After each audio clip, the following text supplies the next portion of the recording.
Hello, everyone. Welcome to the third part of this three-part onboarding series. We're happy you are joining us today. So what you'll learn today, today we'll explore the core functions of pipelines and how they work.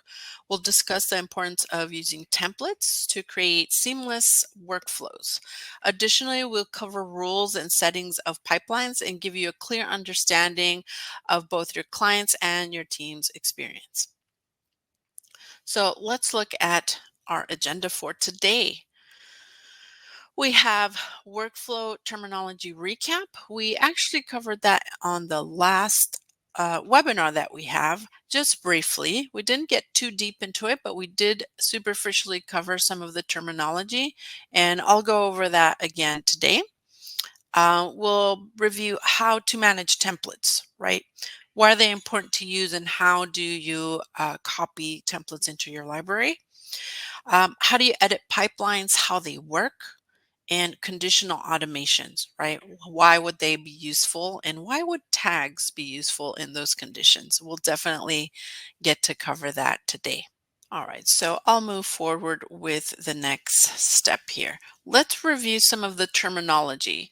Some of the terminology when you start learning a software can be confusing, so I want to make sure that you have clarity on how TaxDome uses some of this keywords, right?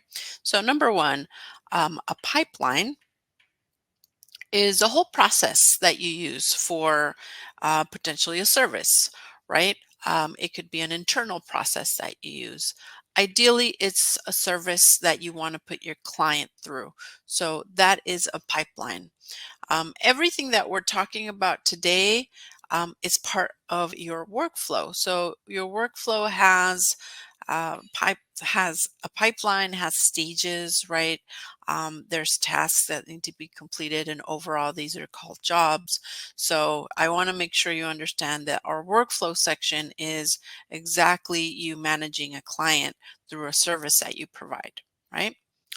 So that's a pipeline. A pipeline has stages of how the process of beginning to end for a service that you manage for a client.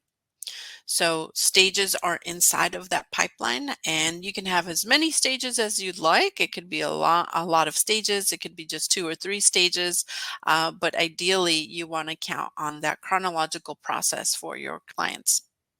Now, a job is putting an actual account through one of these pipelines, right?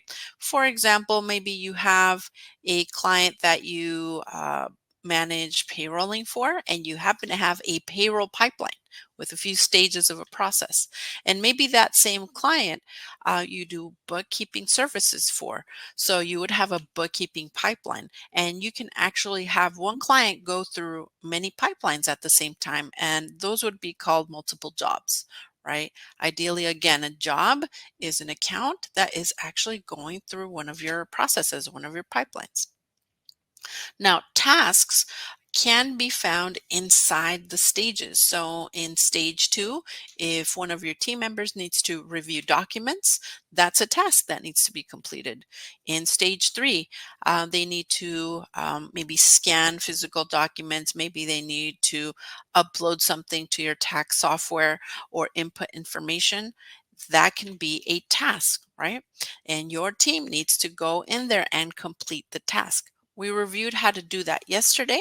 Um, but if you don't know how to do that, just remember when you generate a task, there are always going to be a status. That status needs to end up being completed if you actually did complete an actual task. So we'll keep reviewing that shortly, but I want to make sure that this verbiage really is clear to you. One of the most common questions is what is the difference between a task versus a job? So like I mentioned before, the task is just for you and your team. Internally, you will need to complete this. There are reminders. You can have a checklist inside of a task, which are called subtasks, and give your team a really extensive instruction. And ideally, when we generate tasks, We are creating a template, which is a baseline for you to have a standardized process, right? That standardized process is what we're building out in a pipeline. So just remember, anything that is a task is ideally for you and your team to complete. Now, there is another task that is potentially assigned to your client, and those strictly are in messages. And we'll take a look at that when we cover our templates today. So, if you do have a job, that is a client going through one of your projects, one of your pipelines. Okay. Hopefully that is clear to you.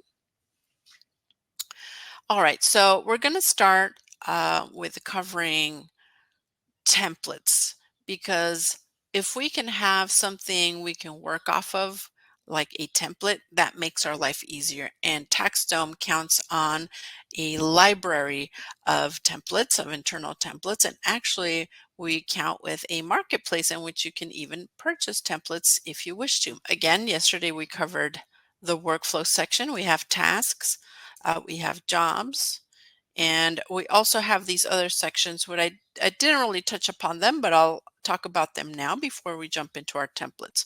So aside from having tasks that are something for you to complete, you can view tasks that are for everybody in the team or the ones that are just assigned to you. Notice that most of our sections have a search function and a filter.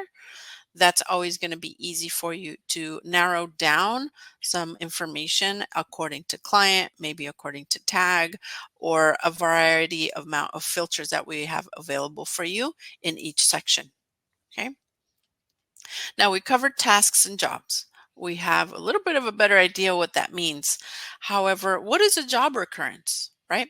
Well, actually, a job recurrence is you scheduling a job ahead of time, right? So if you have a bookkeeping service and you want your client to go through your bookkeeping pipeline once a month, because it's the same process every month, you can create a job recurrence and say, please repeat this for this client once a month, once every 6 months, or maybe once a year.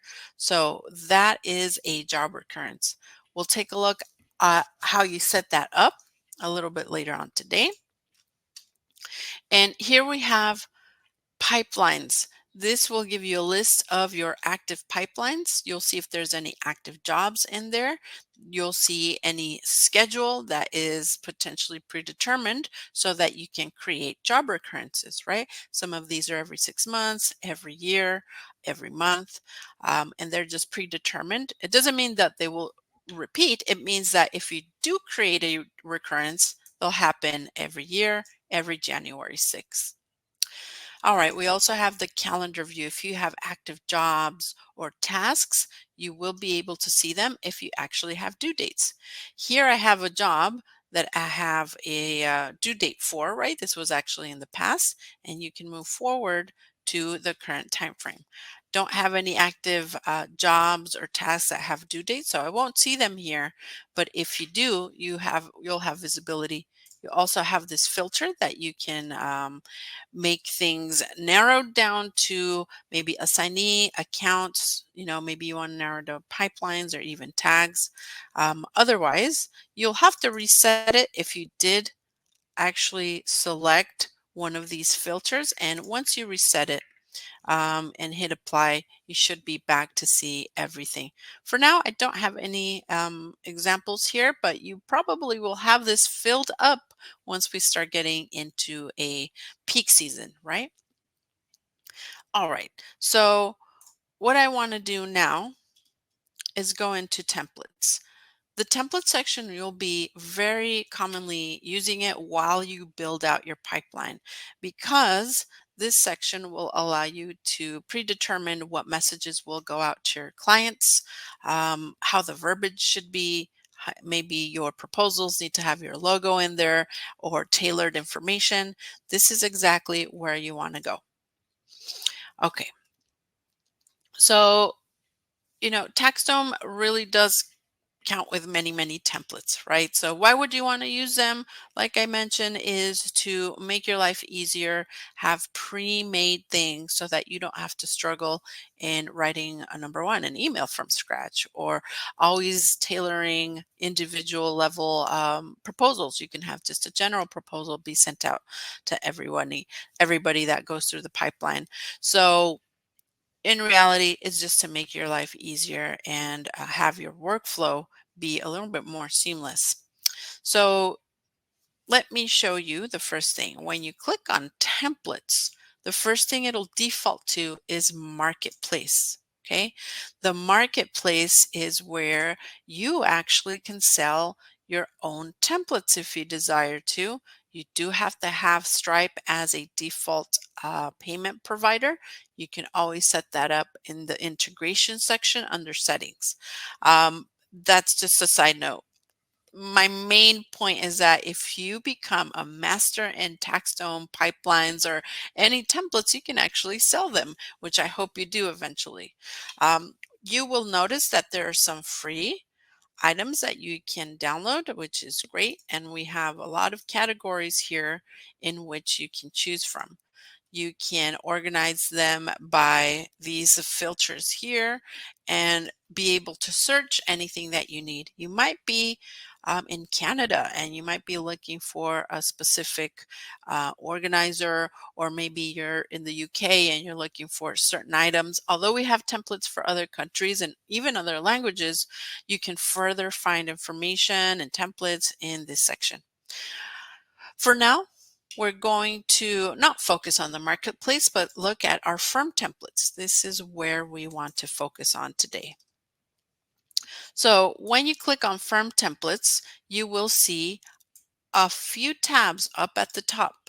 So we can review proposals and engagement letter templates. We have job templates. We have client-facing status. We have tasks that again can be included in pipelines or can be chosen when you create a task on the fly. We have organizers that you can choose from. These are forms that your client fills out with detailed information so that you can process whatever service that you're working on for them. We have chat templates, so you have predetermined messages that you can create. We have email templates. Again, these are great. So you have predetermined verbiage so you can send your clients. If you decide to have SMS integration, we do have that as a separate entity. You'd have to set up an account with Twilio, and that's always in the integration section if you want to explore that pricing, which is outside of TaxDome. If you don't want to integrate SMS, that's fine. You can always just keep the chat messaging. So aside from that, we have invoice templates. We have reoccurring invoices. Reoccurring invoices are for you to uh, automatically invoice your client on a monthly basis. This could be like maybe for bookkeeping services, for any service that you usually do a 6-month or 12-month contract with. We have a signature template section. This is where you would select a document that always has a signature box on the left-hand side. And every time that you choose a signature template, then it'll automatically put the signature box for your client on that exact left-hand side of the screen or on the right or wherever. Feel free to explore this so you can get a better idea of what this looks like. Under the folder template, we already explored that. This is where you can find your folder template that you can apply to your clients, right? And then you can modify. So I'm glad that we actually are a little bit familiar with some of these templates. All right, so let's look at the first section that's really important here is firm templates with proposals, right? We'll take a look at some of these other sections here at the bottom, which we've actually already reviewed before, but I want to give a little bit of um, guiding information on some of these sections. But for now, let's look at a proposal. So the first thing you'll see in most of the template sections is copy from library.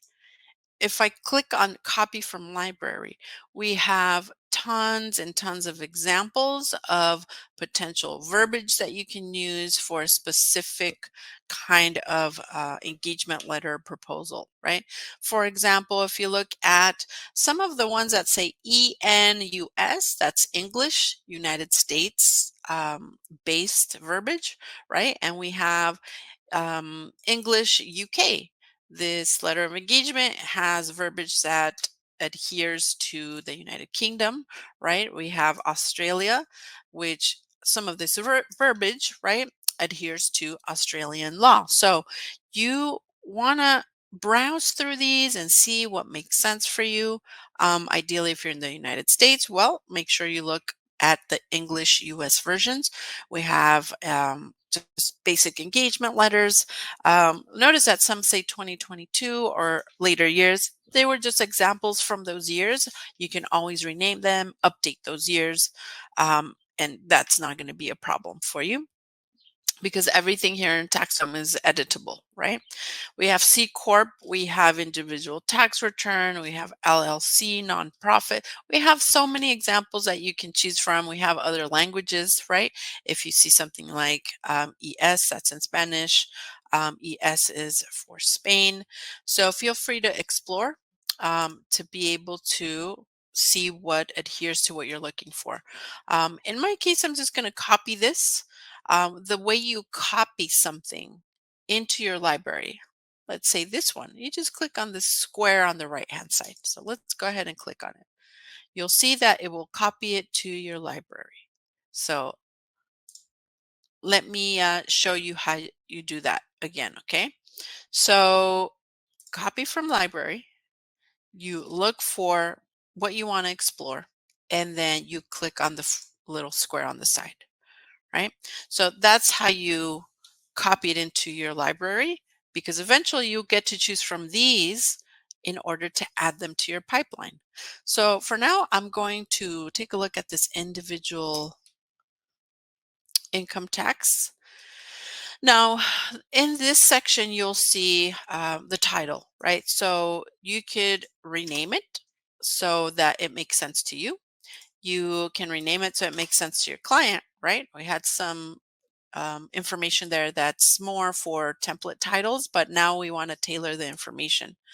You can assign a teammate here to be assigned to this particular proposal if you need further follow-up, right? Also, you can actually have invoicing in here, and we'll talk about that in a second. So the first thing here that you have an option for is an introduction. You can have it turned off or you can have it turned on. And there is a term section. Obviously, that's the most important part. We want them to read it and at the end of this, sign it, right? So you want to make sure this is on. But the intro definitely is up to you. You can have a small introduction. You can actually embed video in there, and I'll show you how to do that shortly. If you decide to invoice your client right in the onset of a engagement letter or proposal, you can actually do that. If you toggle this on, you'll have those options. Notice that at the top, these options are here now. If you toggle that off, they will disappear. At the bottom, you'll have a custom email. So you can add a message here that talks about this engagement letter or proposal. And same as an email, you can use a short code to be able to send a customized message. Please review and signed, right? Obviously, it can be a little bit more extensive than this. So I suggest you take your time and work on this template, send it to yourself in the test account and see how the client experience would be. For reminders, most of the items that we have that are available for automation can have reminders. So just remember that this is available to you. If I want to send one reminder for the next 3 days to this client until they sign, I'm going to do one and I'll leave this as 3. So I'll do one reminder daily for the next 3 days. And if they sign before that, then they won't get any reminders, obviously, right? If we click on Introduction or Next, it'll take us to this section. This is a quick introduction, and you will always get guided help with these directions here, right? And if there's more help that you need, you can open up our help article and click on how to complete this section. So in this section, again, this can be tailored, right? You can add information here. You can add a video. You can embed a video. You can add pictures if you want to add maybe your logo. And you can add short codes if you need to be able to tailor this information. We also have fonts and available bullet points or formatting for your text. Now let's go ahead and click on Next. In this section here, these are the terms. So if you already use terms that you have maybe on a PDF that you have your client sign, all you have to do is literally delete all of this and paste your own, which is fine. Otherwise, I actually have had some clients that look at the verbiage that TaxDome uses and says, perfect, I love this. I'm just going to add my logo on here, right? And in this section, you just add a picture for a logo. And obviously these instructions highlighted, you want to make sure you delete them so your client doesn't see those, right? And if you scroll down after you explore some of the verbiage, there will be some sections that you want to make sure you replace. Like maybe here you want to add your firm name. There are other sections that may have years in them, so you want to do the most current year. And at the end here, you want to do your information. This at the bottom is the short code, so this will just list out the date whenever they do get this signed. All right, so pretty simple, right? Same thing as the intro. You can modify, add video. I mean, not sure why you want a video on here, but you can have one. You know, we're moving forward with technology, so you can make this definitely as interactive and as clear as you can. So I'll go over to the next section. And this section here is in case you want to ask for a deposit or just list items or itemize your service fees, right? So let's take a look at the first section. What if I want to do a deposit, like a one-time invoice for this section? We do have invoice templates. We haven't even built some of those yet here together, but I do have some examples on here, right? So I could just click on it and it'll fill out the information for me. But in this case, I'm not going to use a template. I am just going to say that I want to charge a $300 deposit. I'm going to choose me as a team member for this invoice so I can do a follow-up on this invoice, make sure it gets paid. I want to issue this invoice on acceptance. So when they do sign the engagement letter, it'll take them to this payment section. And the description, tax return, right? This is just an example here. And I want to charge a service here, tax preparation. And this little drop down, you can create as many services as you want, but you do need to create them. Okay. And usually you want to focus on that once you know you get everything really set up as far as getting your clients imported and everything. Then we want to focus on these types of templates. So in this section, let's see, I actually want to change it to 300. I usually charge 120, but I'm going to change it to 300 because that's what I asked for as far as deposit goes. And I do have the options of adding a service date or any of these fields to be visible or not. So for now, I'll just have the description and the rate. And in here, you can add additional information if you'd like. Maybe your client cannot pay through TaxDome through the service provider, like use your credit card or bank. So maybe you can add some information like this is my Zelle information if you want to pay it that way, right? So there's you can definitely get this paid outside of TaxDome, and you would apply an offline payment. That's a little bit more advanced, and I do suggest you go through some of our other advanced webinars and take a look at the payment processing.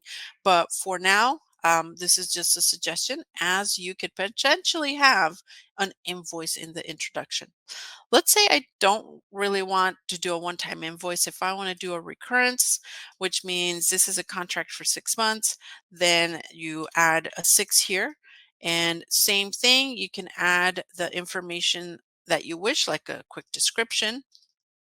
And in the line items, um, you will choose the pricing, right? And it'll predetermine the price because you actually will create this. And if you take a look at this, I'm going to charge them 150 on a monthly basis. They have to sign to accept this, just as they would the original invoice for a one-time payment or deposit. So this is something that you need to sit down, you need to work on, right? Let's say you don't really want to invoice anybody. You just want to list what you charge your client for tax preparation, right? And just give them a list. This is what I charge, and I could potentially charge you this at the end of the service that I provide. So this is another option. If you don't want to give them any of those options, remember you can just turn off the service and invoicing, and that would be up to you, right? After you finish, you just click on Save Template, and you'll see this template updated, and it'll be organized in alphabetical order on here. So just make sure that if you renamed it, you take a look at where it went, and this is where mine went today. Right, so I'll pause here to see if anybody has any questions on organizers. And again, always copy from library and explore. And if you really don't find anything, you can create something from scratch, right? It won't have any terms here. You just have to copy and paste them. And that it's easy as that. I love using templates because, I love something that's done for me. Who doesn't like that, right? Makes life easier. But it's up to you if you want to do something from scratch. And again, remember, you do the little squares here. That's a really common question that I have and clients forget. How do I copy that to the library? It's using these little squares on the side. If you decide you don't need it, you just wanted to explore it, you just hit delete, and it'll delete it from your library, but it'll still be in our template library whenever you want it back, okay? All right. So I don't see any questions so far. Let me jump into our job section. We'll actually create a job template in a little bit, so I'm actually going to skip this for now. Client-facing status is great for you to add what's going on with your client service. It's always up to you if you want to have these on or off for your client. This is the only thing that your client can see as far as you managing a pipeline. So like I mentioned, maybe you're like, no, I don't want my client to see any of this. Or yes, I want to give them a quick status depending on the stage that we're on. You can say planned on stage 1, in progress stage 2, keep it in progress until they're missing something, and we can put it on hold, and we'll be able to decide that when we start covering the rules of pipelines. Okay, so I'll cover this a little bit more when we cover pipelines. Tasks as well, we already reviewed this, but this is where you would find the actual templates. So if you copy from library, same thing, we have predetermined tasks that you may be able to utilize. Otherwise, you can just create your own task template. And it really is the same information as creating a task. We're just using a template for that. The other one is organizers. So proposals and organizers really are the templates that I'd like for you to focus on to tailor, right? So same thing, we have copy from library. We have many, many kinds of organizers with different kinds of questions. These questionnaires are pretty thorough, right? That you would need in order for your tax preparation to be efficient. Again, we have different languages, different countries, and I've already copied some here to my library. So let's take a look at this individual tax organizer. When we open this section, you will see, let me make this a little bit wider. You will see this info in the beginning, which everything is editable, by the way. If you don't want the emojis, if you want to make it more formal, if you don't want this to show up, you can always edit. Okay. We have formatting on here. We have questions that are already on here. If you click on the question, you'll see that you can delete some of these options if you really need to, right? We have this asterisk here. If you notice, the other questions don't have it, only this one. That means if you click on this cogwheel, you actually have this toggled on as a required question. We all know that some questions might not be required because not everybody has the same situation or scenario for tax purposes or bookkeeping or payrolling, whatever the form may be that you have your clients fill out. But some of them are absolutely required, right? We shouldn't let them move on if they don't fill out those questions. So you'll see this option for you. You'll have this option that's automatically on for all of your questions and forms that says pre-filled. If your client fills this out one time, next year, this will be pre-filled for them as long as you use the same template. If you add or remove questions, it's fine. Those questions won't be pre-filled, obviously, because they didn't exist last year. But the questions that they did answer and that do remain on the template will be pre-filled for them. So that's a really nice thing for you and your client to have. We don't want our clients to keep filling out information. I'll repeat that. Your clients needs to fill out the whole form at least once, and then from there, year after year, it'll automatically fill out for them as long as you use the same template. So this template here, if I want to use it next year, you can. You can slightly rename this. You can change the title, but make sure this is the template that you use, not a copy of it, not a duplicate, because you actually can duplicate any of the templates, by the way. So if you click on the three dots, you can duplicate any of this. So that's really nice to understand for future reference. So coming back to this section, right? I had a scenario in which a client actually sent this exact form out. They loved it. It was precisely the information that they needed, but the client always submitted it without the social security number or, date of birth, things like that, because they just didn't go back and fill it out. That's because it wasn't a required question. You want to make sure you click on the required field if you feel it's absolutely necessary to submit before everything is completed, right? So remember that you want to make the required questions required. You can add additional questions in each section. If you want to do text entry, if the answer should be an email, a number, date, yes or no questions, or you want to ask your client to upload something, you can actually have this information here.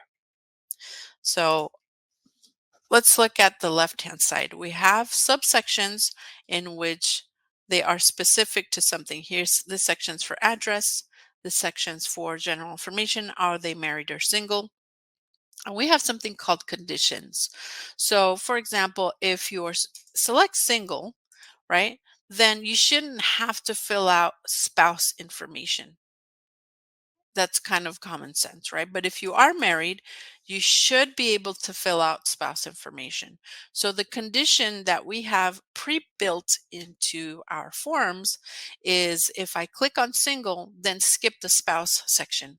If I click on married, then force the spouse section to be filled out. So we have that for many of the other options. You'll see that the whole section might have something called a condition, right? So if I go to, let's see, spouse information, you'll see that the whole section says condition. So if you click on the cogwheel of the section, it says, if this question is answered married, then show this section. So that's kind of nice that that's built out for you. And you can manipulate this as you wish, or you can create a form or an organizer from scratch, by the way, from zero, right? No questions. But the pre-built ones are always great to use and manipulate so they work for you. really nice to be able to understand this for you and your team, because you can create as many forms as you want, and these organizers are going to be great for your clients. Okay, so for example, you can just create an organizer just for uploading documents, right?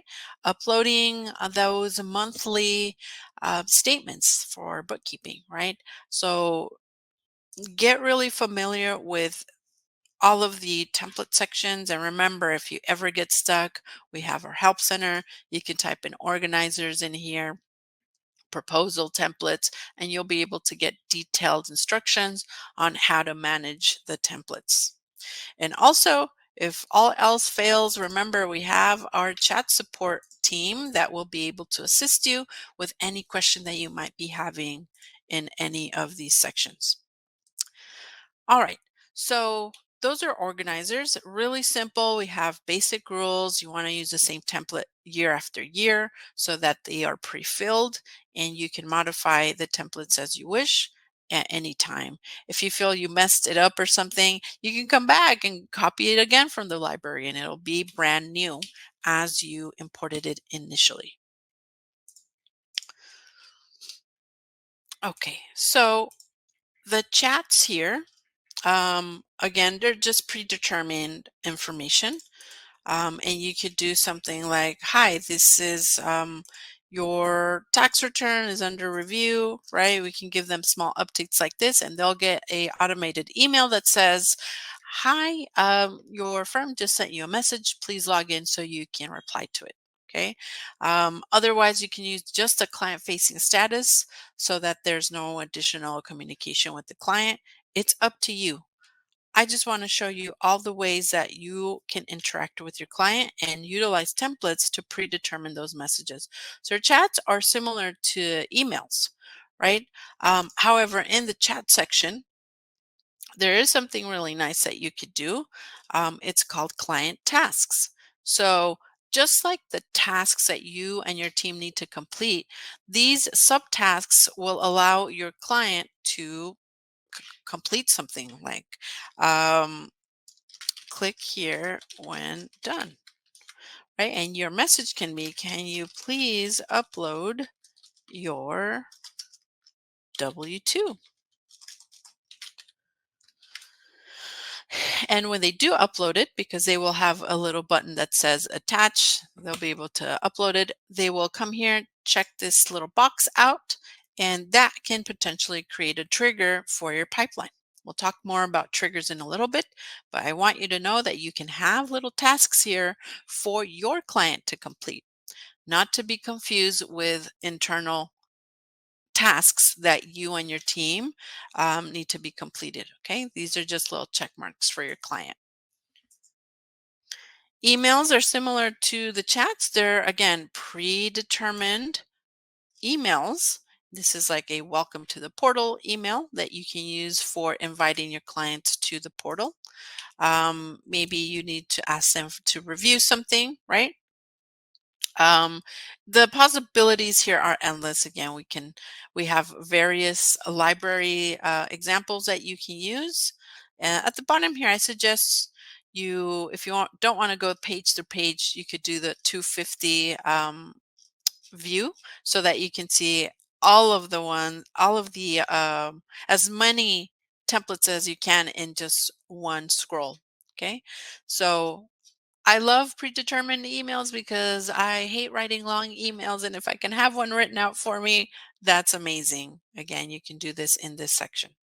And maybe when you have somebody go through your pipeline, you want the very first thing that happens to send an email to your client.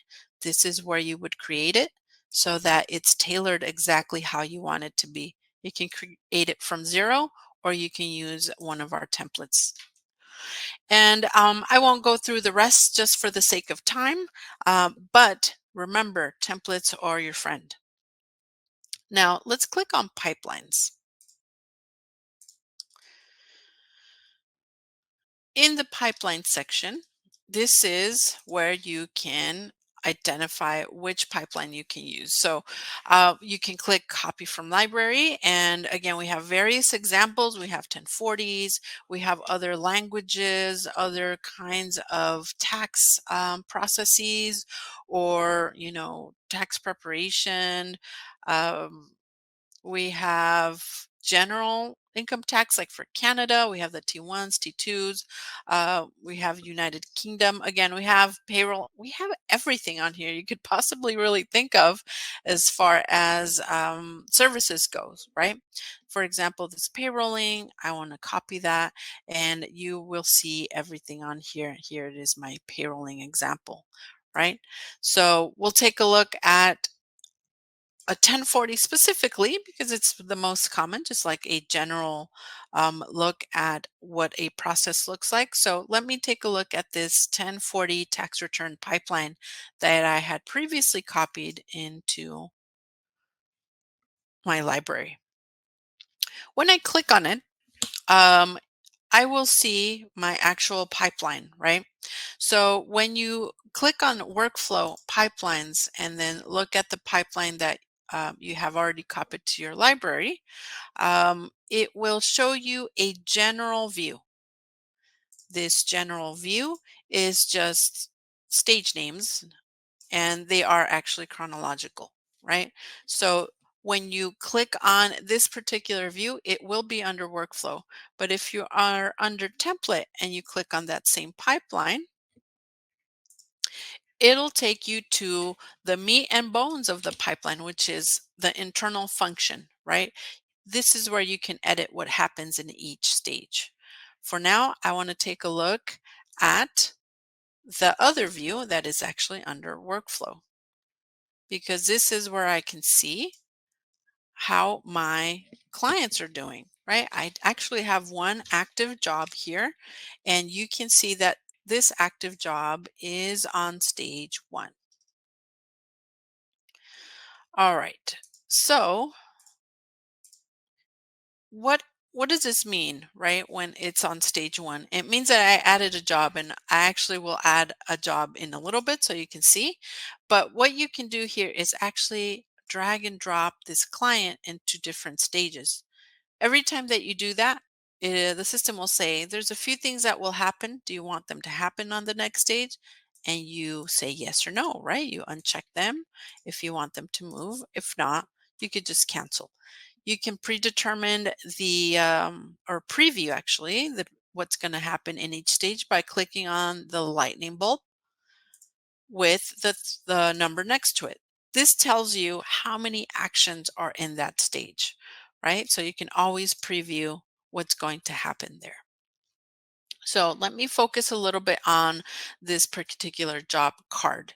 When you have a job card on here, you have control over what is visible. I have the account name here. I can see tags. I have the name of the job, and I have the priority level. I have who it's assigned to and the due date. And I actually have a client facing status here, right? If you want to edit that, you can click on edit on the right hand side. You can click on settings.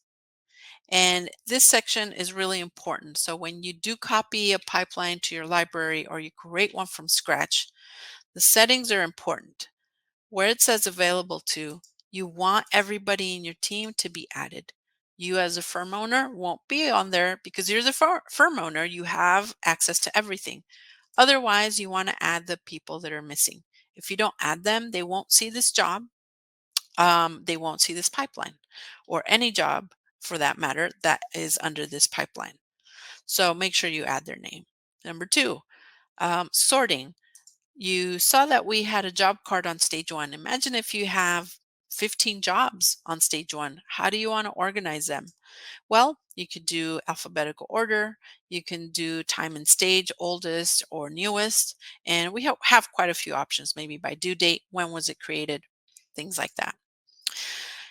In the job template, you want to select a job template that will always be associated with this pipeline, right?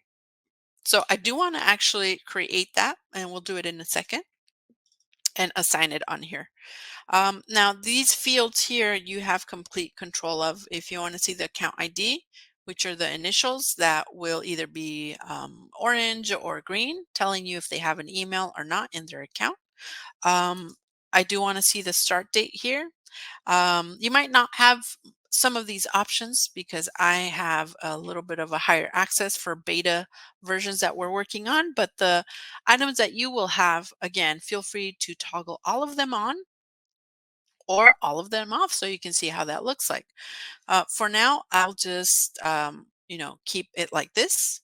And you might be wondering, what is the recurrence here? Well, I talked about recurrences earlier. Recurrences allow for you to have a client schedule something in the future and repeat every so often, right? So since this is a 1040, it's always once a year. I did have January 6th, and it's going to repeat once a year if I ever choose a client to have a recurrence. So we'll leave this as is and come back to that. I'm going to hit save here and then go to pipeline on the right hand side, and it'll take me back to that view. Notice that we have this a little bit more information. We have the start date here, and if you don't want some of that, you can remove it.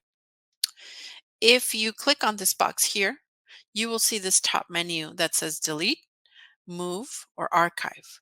If you delete this, obviously it'll permanently delete. I don't suggest you delete unless you by mistake created this job. So that's the only time where I suggest. You can actually move this to a different pipeline. Maybe they need to go into a payrolling pipeline. You can move it and you can archive this. So archiving is ideal because you want to keep a record of what you did with your client once this pipeline is completed. So in this case, I'm going to delete this because I actually want to show you how easy it is to create a job. But first, what I will do is create a job template. I'm going to go into templates, from templates, and I'm going to go into jobs. And I'm going to create a template here. And this is my 1040 pipeline. So I'm going to do 1040 job template.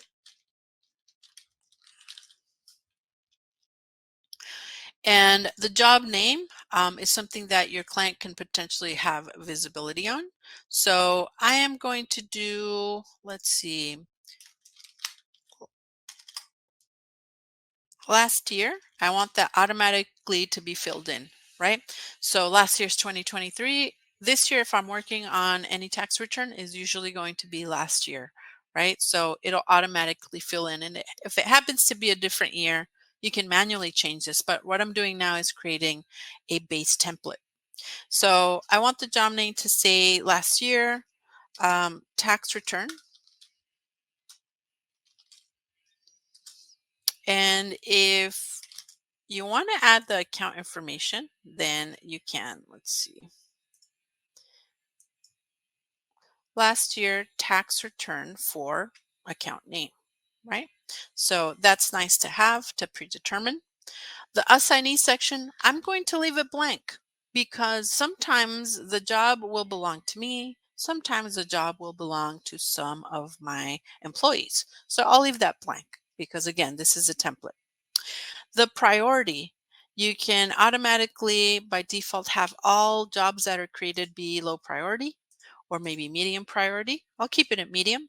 You can always change this on the fly at any moment because each individual can become an urgent matter. In this section here, you can use short codes if you'd like, but you can leave it blank also, right? This serves for you to add additional information as you work with each client individually. So I'll leave it blank for now. And if you want to call upon short codes, then you can. Maybe you want to call upon the client ID number if that client has one, right? For now, I'm just going to leave it blank. At the bottom, you can say, well, when this job starts, I want it to be due in 15 days. That's just you standardizing your process. We all know it could take more days. We all know it can take less days. And we all know that the dates can change, which you can always do. However, we're just standardizing a process. If the 1040s, you want them to always be due April 15th, right? We could do April and then we'll do April 15th. So we could predetermine that for next year. Just make sure that every December you change the year so that you are not left with due dates that are the previous year. So maybe this job template can be something like due 2025, right? That way you can identify the due date. Otherwise, for now, I'm actually just going to say within 20 days, I should be completed any 1040 that comes up. On the right side, we have client facing status. So this is what we looked at earlier. Notice that this job name will transfer over to this side. Your client will be able to see this. Okay, so make sure that the information that you want visible is visible. The section here that says planned, you can click on it and look at the options that we have. And if nothing's available that you want, you can click on new. You can click on any color.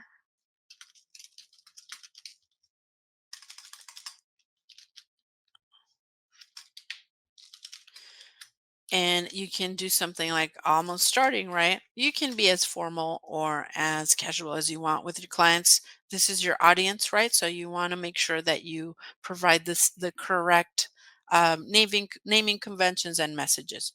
The message should be very brief. It's only 150 characters that you can apply. So make sure you choose wisely.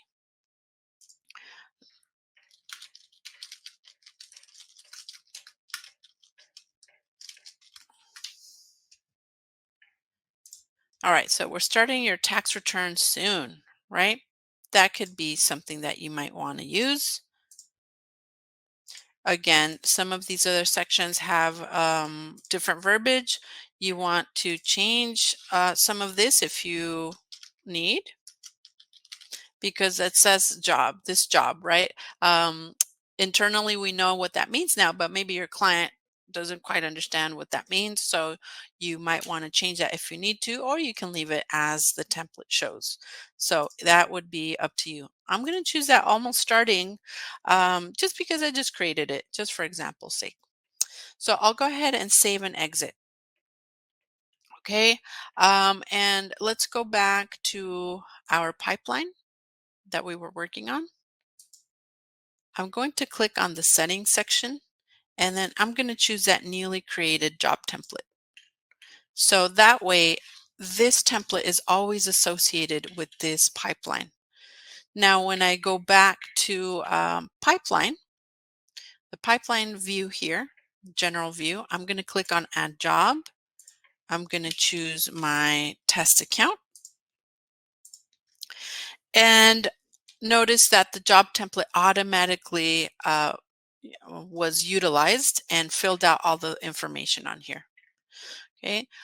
You might see some sections, like I mentioned before here, that are not available to you. My system is in a beta testing, so we'll make sure to get that updated information when new releases come out. And you can always see that in our new release section. I'll show you where that is shortly. All right, so everything got filled out for me. I'm super happy about that. I don't have to do much here. So I'm just going to hit add. When I hit add, the system will ask me, hey, on this stage, we're sending an engagement letter. Do you want to do that? Yes, I do. And also, we're sending an email. Do you want to do that? Yes, I do. So I'm going to hit move. And now we have an active job. Super easy to do. And it's something that you will be doing a lot. So not only can you add a job through this view, you can click on new, you can click on job and add the job on here. Okay. I'm going to pause here and make sure that everybody understands where we are, right? I have common questions here. So in this section, let's see, in this section, because we created the job right now and we left the assignee open, right? This is where you would select who it needs to belong to. So when you add the job, everything fills out for you except for the jobs. Remember, I left that blank for a reason. This is where I want to select what team member needs to be taking care of this job. If I ended up not selecting anyone, you can open the job card and actually select the person, right? So one of the common questions that I was getting to, when the job assignee changes, do they receive an email notification? So yeah, just like a task, if you get a task assigned to you, you'll get a notification that says you have a task assigned to you, or today you have a job assigned to you, right? So that every time that changes, whoever needs to get notified will get notified as long as they have the notifications on. All right. Let's see. I have another question on here. How do we use update client-facing job statuses in a job automation?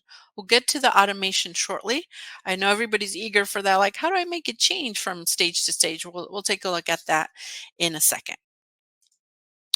All right. So let's go ahead and hit cancel here.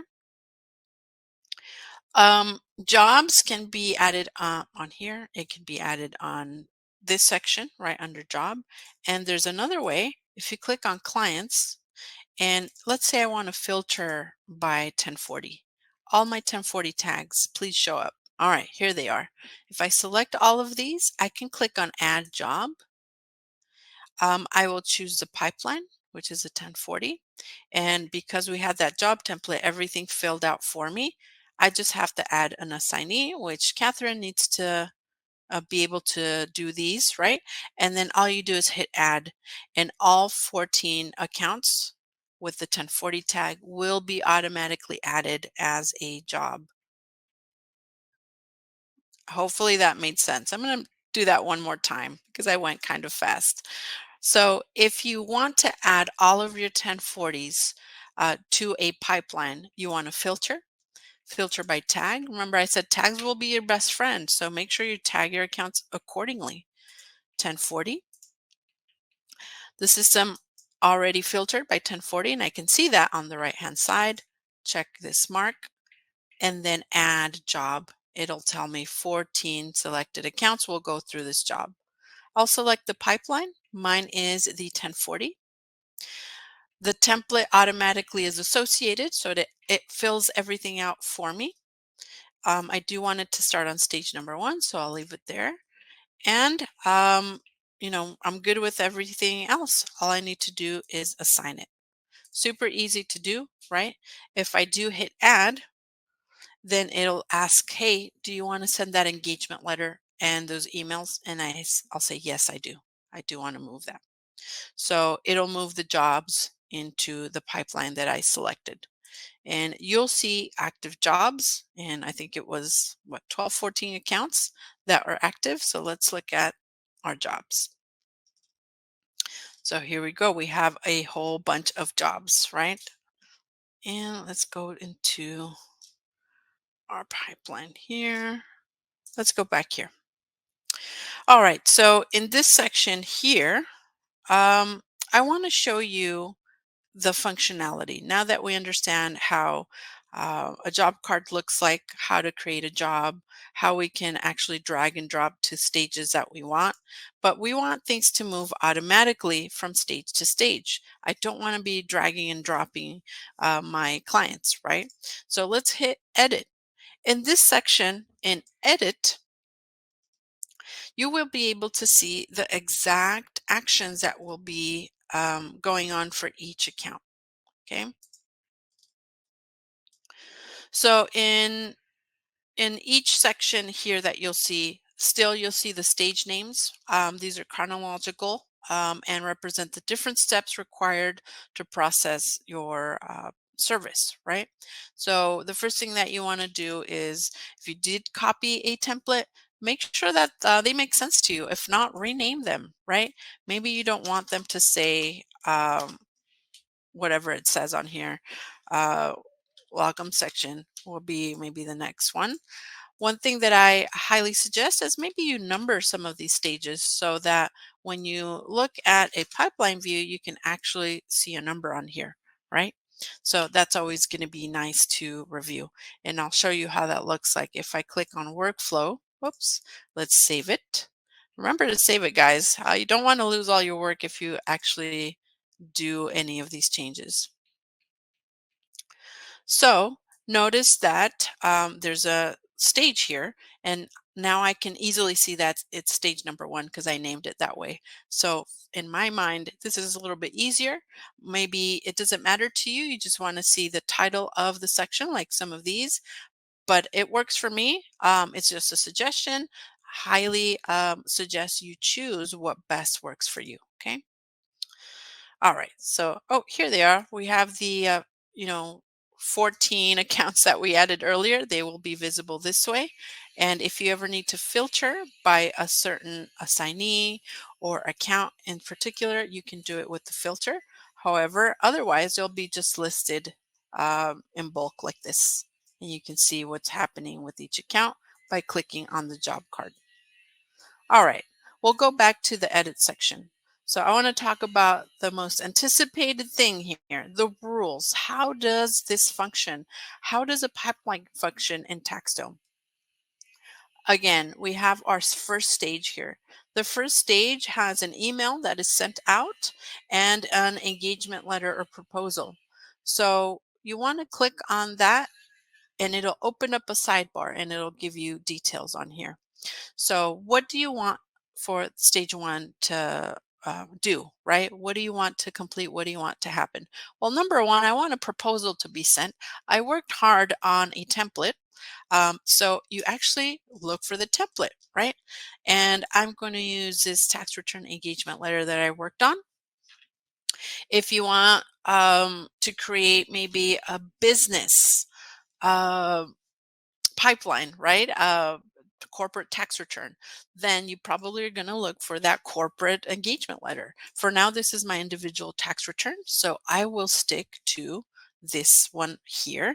If I want to add reminders, I can. I can toggle them off if I need to. And if I don't have any template and I want to create a new one, then you can click on template and it'll open up a new tab and it'll take you to a new template for a proposal. For now, I won't do that because I already worked on this. So you want to make sure that you work on your templates beforehand. So also like this particular engagement letter, that's the exact one I want sent out. And I do want to send one reminder for 3 days in a row. Now in this section, I want to send an email. Which email do I want to send? Well, specifically, I want to send the one template that says welcome to portal number 2, right? Here we have another one that says send email. Welcome back returning clients. Why do I have 2 emails? Will my client get 2 emails? Actually, they won't get 2 emails. These are called conditions. So conditions are tailoring information to a group of clients. So here I'm saying if my client has a tag called new client before I add them to this pipeline, then send them this specific email. If they don't have that and they have a returning client tag, then don't send them this one, send them this one, right? So that's called conditions. If you decide that you want everybody to receive the welcome, not just new clients, all you have to do is uncheck this and there's no conditions now. So everybody that is added to stage 1 will get the proposal and will get this email. But it's nice to know the functionality of conditions because you might want to tailor some information later on, right? So I won't save that just because I want you to see this example. I love this example because it shows how robust a tags can be. Not only can you use conditions for individual tailored tasks, messages, emails, but you can also use it for whole stages. So I want this whole stage to only be visible to anybody that has missing docs tag. And only them do they need to go through this section, right? Only extensions needed need to go through this section. right? So on and so forth. Otherwise, everybody that normally is going through the pipeline will just skip to the regular manager review section. So I hope that makes sense to you. Stages can be isolated, so only a certain group of clients go through them because they have specific needs. In this case, if somebody's missing documents in this in prep stage, somebody in the team should have a task that says review documents. If they are missing documents, update the account with missing docs and then hit complete. When your teammate hits complete on their task, then they will go to this stage automatically, right? So let's talk about the automatic moves one more time here. What makes this auto move? This bottom toggle here. It's called the auto move jobs, right? So if you have this on, that means that when these actions are completed, they will move to the next stage on their own. But I want to clear up something super, super important that you need to understand about pipelines. So there are triggers, right? Let's click on edit automations. The triggers are as follows. If you or your client need to complete something, whether it's a signature, submitting an organizer, your team clicking complete on a task, those are actions. And those are called triggers for auto move. So essentially an email doesn't require completion from you or your client. So that could be like a passive action, right? Nobody really needs to complete something on their end. It's an automated email. Also, maybe you want to update the account tag. We have that option in here. We can update account tags. If you want to use a folder template to maybe add a folder to the account, you can use that. You can do account access. Maybe you want to give somebody in your team access temporarily in stage 5 and give it back to them, remove or gain access in certain stages. Maybe the job assignee, I need to update that to somebody else in another stage. So these kinds of actions are passive. There's no need for you or your client to complete anything. Okay, I hope that makes sense. Now, if your client does need to complete something, that would be like invoice. They need to pay it. That's an action. If you send an organizer, your client needs to submit it. That's an action. If you create a task for your team needs to complete it. If you send a proposal, your client needs to submit it. Okay, so in all of these scenarios, keep the saying clear. If you or your client need to complete something, that will trigger a move to the next stage. In this case, stage number 1 says send proposal. So once they sign this proposal, it'll automatically move to the next stage. Okay. Once it moves to the next stage, the next items will be assigned, which in this case is adding a folder template, creating an organizer, which is sending the client an organizer, and sending a message to the client. So how do I know what's going to happen? Well, this is what's going to happen. This message is going to be sent. How to complete organizer. And all you have to do is go to the template section and you can click on new template. It'll take you to that section, but you want to go back to the general section and review this particular message.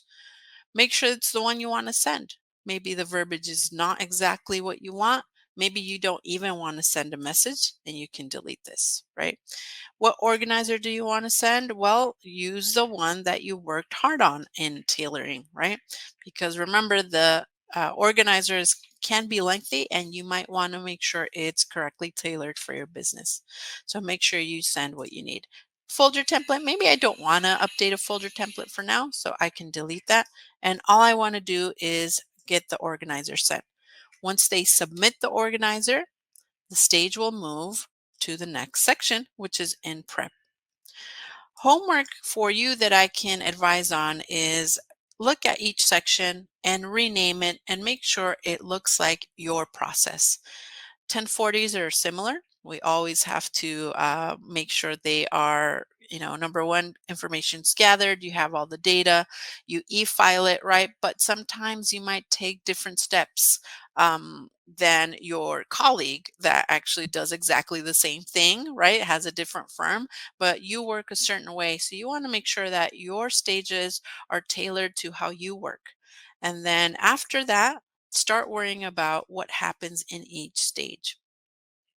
TaxDome Academy has a great self-led training that will help you set this whole system up stage by stage. So number one is brainstorming how your process will look like, which is exactly what we're looking at right now. This is where you will do it. My job today was to guide you through this process so that you know where to go, right? Right now, we are viewing the pipeline and its structure.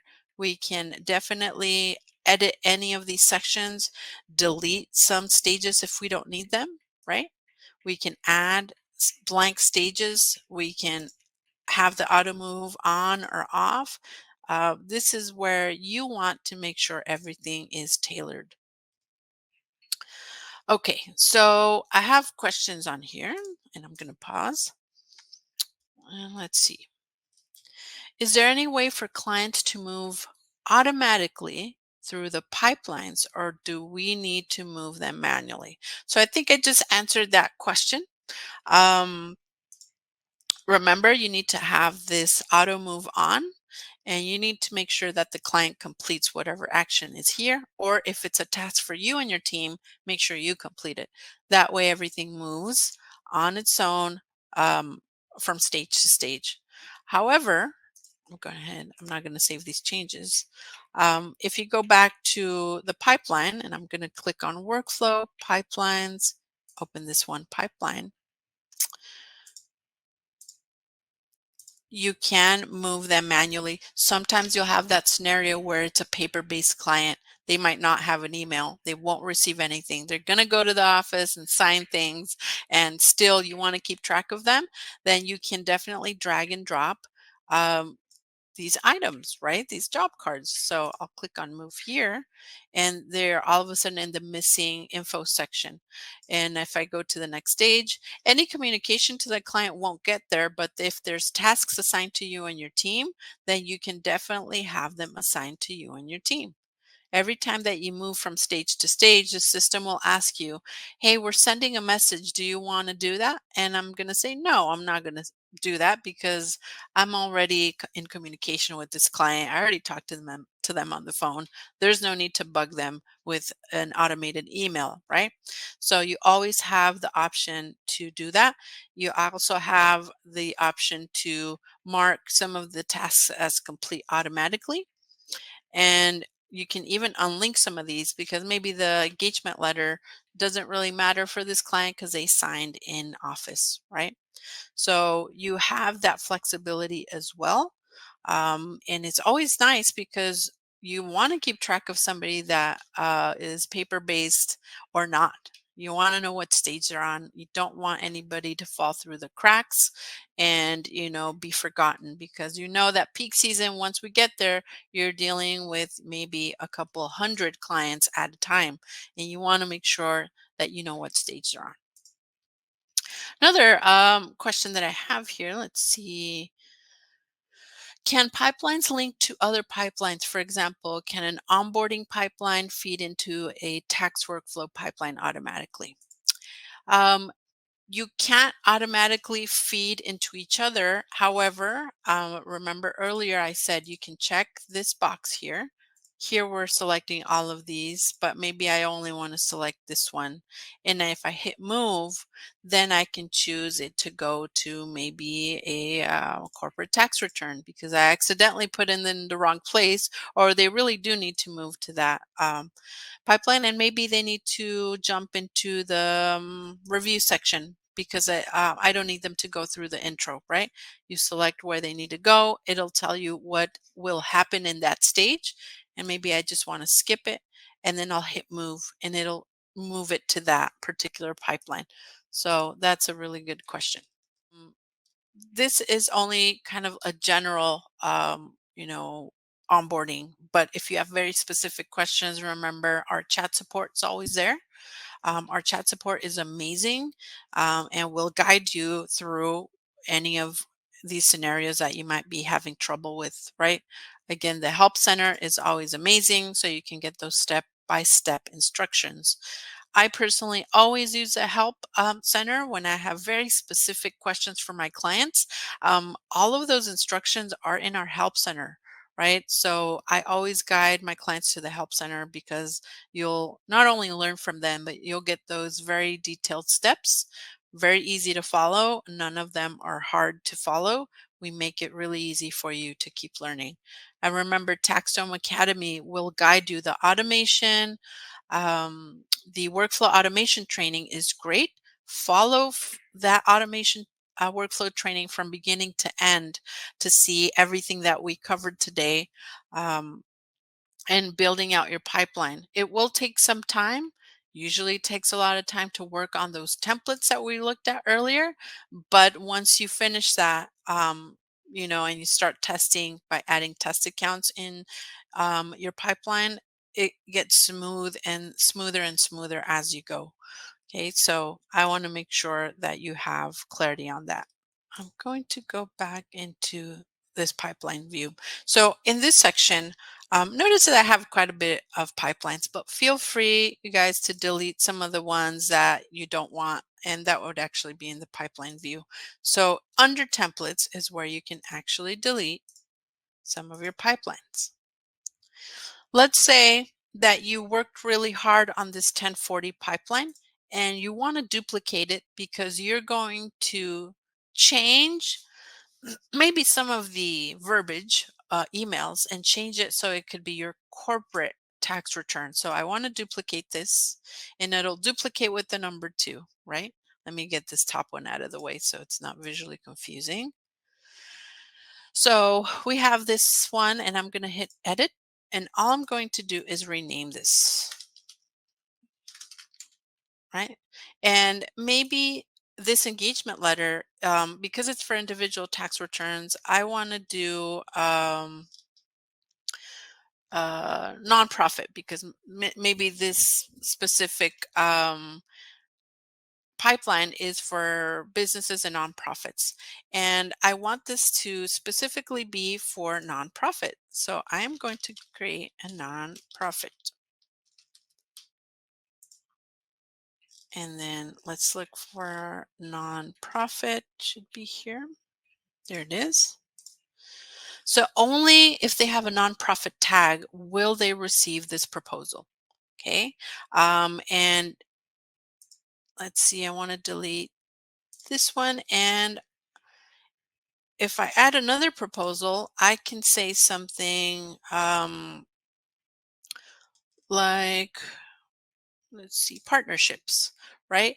And I can add another condition that says only if they have partnerships tag will they receive this pipeline with this proposal. So I hope that's making sense. This is the way you can tailor certain information for certain clients, right? And they can all be in a business pipeline that have to do with tax returns. You don't have to make a pipeline for nonprofits only. You don't have to make a 1065. You don't have to make a 1120. They can all be grouped together in one pipeline for businesses that essentially have the same steps. You just want to send very specific information to the groups of clients that you have, right? So I hope this makes sense to you because you can definitely duplicate pipelines, edit them. You already worked hard on them, so why not repeat them and just start tailoring them as we go, right? So that's another idea that I have for you. And let's see. Today we talked about quite a bit of things, right? Throughout the 3 webinars, we talked about a lot of things. So I want to make sure that everybody understands what we're doing as far as getting you overviewed. This is really important for us because we want to make sure that you don't have trouble with setting up templates, importing your clients, and getting a pipeline up and running. So I'll answer some final questions before we complete this. One of the questions that I have, what is the ideal configuration for a pipeline? As I understand, I need one for client onboarding and another one for tax preparing, right? So I think I kind of addressed that. If you have different services, you can create different pipelines, but ideally you want to, you know, make everything easy for your team. If you feel that having an introduction, onboarding uh, like pipeline with maybe 2 3 stages that just kind of introduces them to TaxDome, then great, you can do that. But you can always merge them together, have that be stage one, and then stage two is sending that engagement letter. If you have a business, uh, 1120S, you can have that in a separate stage, but you can actually merge the 1040s and the businesses together and just use tags to toggle between the tailored messages and go through each of the stages that your team needs to do, because essentially it's the same process. You gather information, you review it, and you process it, you e-file it, right? So if you have a completely different service like bookkeeping, yeah, I definitely suggest you have a separate pipeline for bookkeeping. A completely separate process like payrolling, completely different from a 1040. Have a independent pipeline for that service. So I hope that helps. Keep exploring pipelines, create them, play with them, test them. I think that's the best way for you to know if it's going to fit what you do for you and your team. Um, so I have another question. How does a prospect get from our website into onboarding pipeline process? Can a link be embedded on the web page? All right, so let's take a look at that.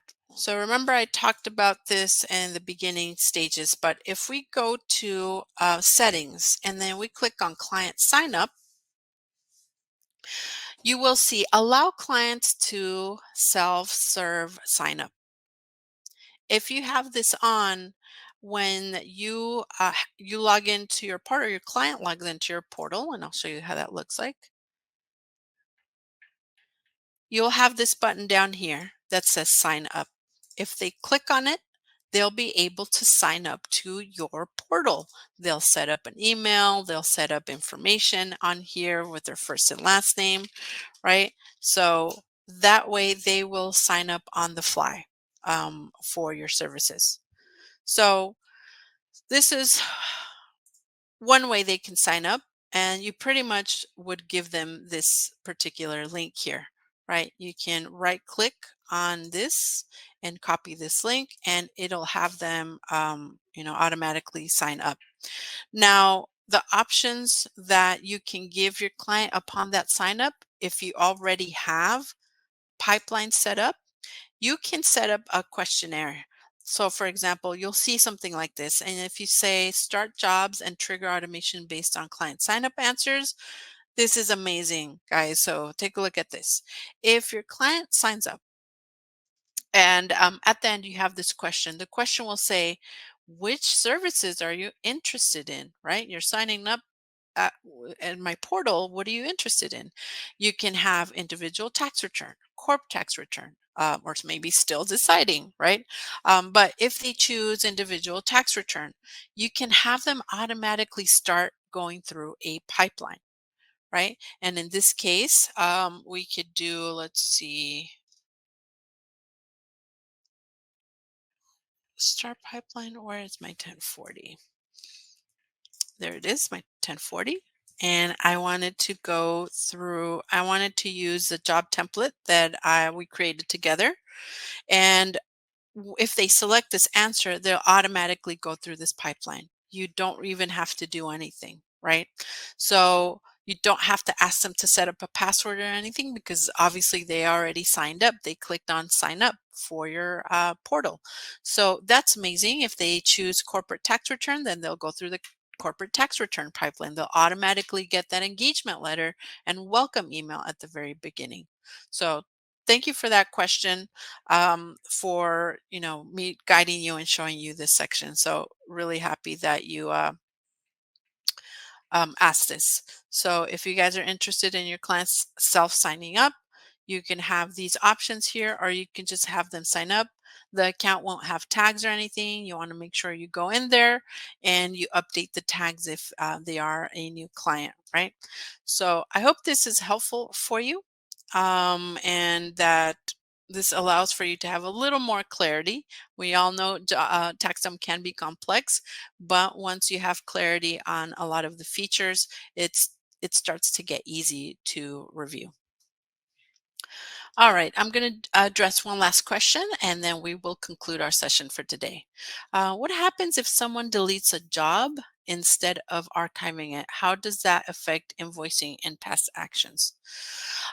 So yeah, if somebody deletes a job, it won't be available anymore. So you want to make sure that you archive it, because if you do archive it, you will still be able to invoice your client and still will be able to continue having a record for that.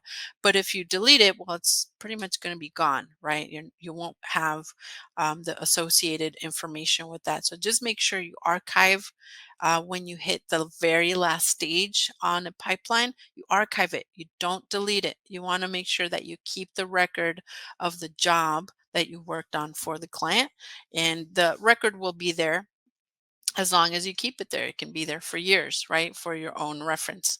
So that way, when you use a reporting function, you can call upon that information and say, hey, how many jobs were completed and how much revenue was generated in 2021 in December, or something like that, right? That's exactly why you want to keep all these records. All right, everybody. Well, today we reviewed the core functions and settings of a pipeline. Now it starts time to start thinking about your own process, right? Consider the following questions. What will the stages look like? Will they have different titles or actions than the template? Is your team following the process similar to the template, or is it completely different? Do you want your proposals, emails, and messages to appear the way the templates show, or do you want to tailor them? What does your team need to complete in each stage, right? That way you can create tasks in there.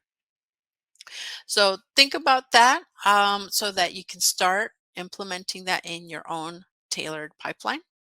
And this webinar serves as a great starting point, guys. We're not doing anything advanced. This is a starting point for your workflow. You can also use the self-led training. Remember, in TaxDome Academy, we have plenty of advanced webinars there, and that you can use to get more tailored information and get through invoicing. How do you get paid, right? How do you manage the invoicing in more detail? That highly suggested you go through that section. Well, thank you so much for today for assisting, and I hope you have a good rest of your day, everybody. Thank you so much for attending.